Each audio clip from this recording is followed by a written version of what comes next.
The medical bay of the Defiance hummed with alien technology that had taken Raza 3 years to fully understand.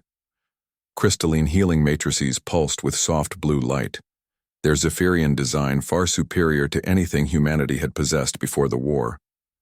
Yet for all their advanced medicine, the aliens had never quite grasped the human concept of scars as memories. Nyaz stirred on the biobed, her dark eyes fluttering open for the first time in 2 months.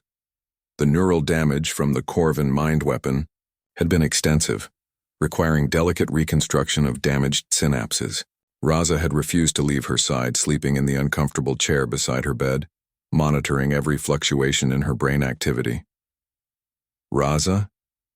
Her voice was barely a whisper, hoarse from disuse. He leaned forward, relief flooding through him like a dam breaking. "I'm here. You're safe. We're on the Defiance." Naz tried to sit up, wincing as her muscles protested. 2 months of induced coma had left her weak but alive. That was what mattered. The Corvin fleet?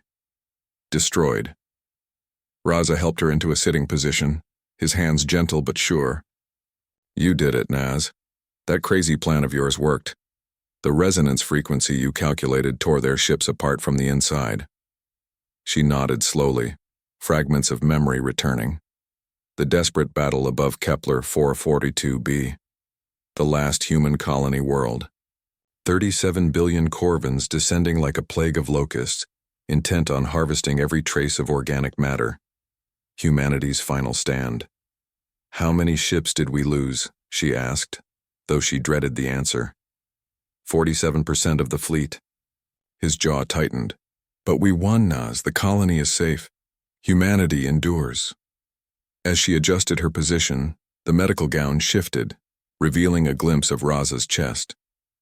Naz froze, staring at what she saw there. Inked in deep black against his olive skin was a perfect replica of a scar she knew intimately, a crescent-shaped mark she'd carried on her shoulder since childhood. "You tattooed my scar on your chest?" She stared, her voice filled with wonder and confusion. He grinned, that same lopsided smile that had gotten them both in trouble during their academy days. "It's where you bit me, remember?" The memory hit her like a plasma bolt. 7 years old, both of them street orphans on the ruins of old Mumbai after the first Corvin scout raid.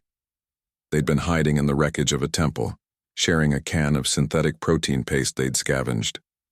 Raza had been teasing her about her fear of the dark when the sound of Corvin harvesters had echoed through the rubble. Without thinking, she'd bitten down on his chest to keep from screaming, her small teeth leaving a perfect crescent mark. He'd never made a sound, just held her close as the mechanical monsters passed overhead. That bite mark had faded within weeks, but the bond it represented had lasted a lifetime.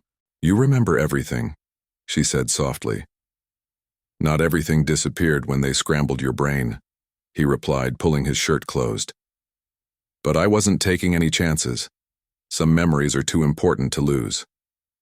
Dr. Veltis, the Zephyrian, medic overseeing Naz's recovery, approached with her characteristic gliding motion. Her crystalline features reflected concern as her translator implant processed their conversation. "The human bonding rituals continue to fascinate," she said, her voice like wind chimes. "Your species marks itself with permanent symbols to preserve temporary emotional states. Most illogical." Raza stood, his expression hardening as it always did when dealing with their alien allies. For all their technological superiority, the Zephyrians struggled to understand human nature. What's illogical is forgetting what makes you fight. "The Corvins nearly succeeded in erasing human civilization," Dr. Veltis continued, adjusting the healing matrix settings. "Yet you celebrate scars and pain. We find this perplexing." Naz swung her legs over the side of the biobed, testing her strength. "That's why you'll never understand humans, Doctor. We don't just survive, we remember. Every wound, every loss, every moment that made us who we are. The Corvins tried to break us by taking our memories, but we carry them in our skin, in our bones." She reached out and touched the fabric over Raza's chest, feeling the raised lines of the tattoo beneath. "This isn't just ink. It's proof that we existed, that we mattered to each other when the universe was trying to erase us. Raza covered her hand with his own. The night before the battle, when we thought you might not wake up, I realized something. Humanity doesn't just survive because we're stubborn or lucky. We survive because we refuse to let anything truly die. Our scars, our stories, our connections, they all live on. Even when the mind forgets, the heart remembers, Naz murmured, completing a phrase they'd shared since childhood. Dr. Veltis observed this exchange with obvious confusion. Your species expends considerable resources preserving painful memories. The Zephyrian way is to heal completely, to forget trauma and move forward without burden. And that's why the Corvins never targeted you, Raza replied. You have nothing they want to destroy. But humans? We carry our entire history in every gesture, every choice, every mark we choose to keep. We're not just individuals. We're living libraries of everyone who came before us. Naz stood shakily, her legs finding their strength. How long until we reach Earth? 3 weeks, Raza answered. The reconstruction fleets are already there. We'll rebuild, like we always do. She nodded, looking down at her own unmarked skin where the Corvin weapons had healed her completely. The aliens' medicine had erased every physical trace of the battle, every scar that might have told the story of their victory. I want one too, she said suddenly. What? A tattoo of your scar, the one I gave you. She smiled, the expression lighting up her entire face. Some marks shouldn't fade. Dr. Veltis made a sound like crystalline wind chimes in a storm, the Zephyrian equivalent of exasperation, deliberately inflicting permanent skin modifications to commemorate temporary emotional experiences. Highly illogical. Raza laughed, pulling Naz into a careful embrace. Doctor, with all due respect, logic never won a war.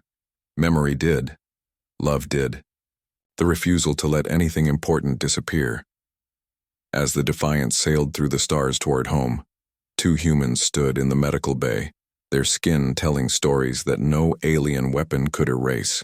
They were living proof that humanity's greatest strength wasn't in their technology or tactics, but in their stubborn insistence that everything, every person, every moment, every scar, mattered enough to remember.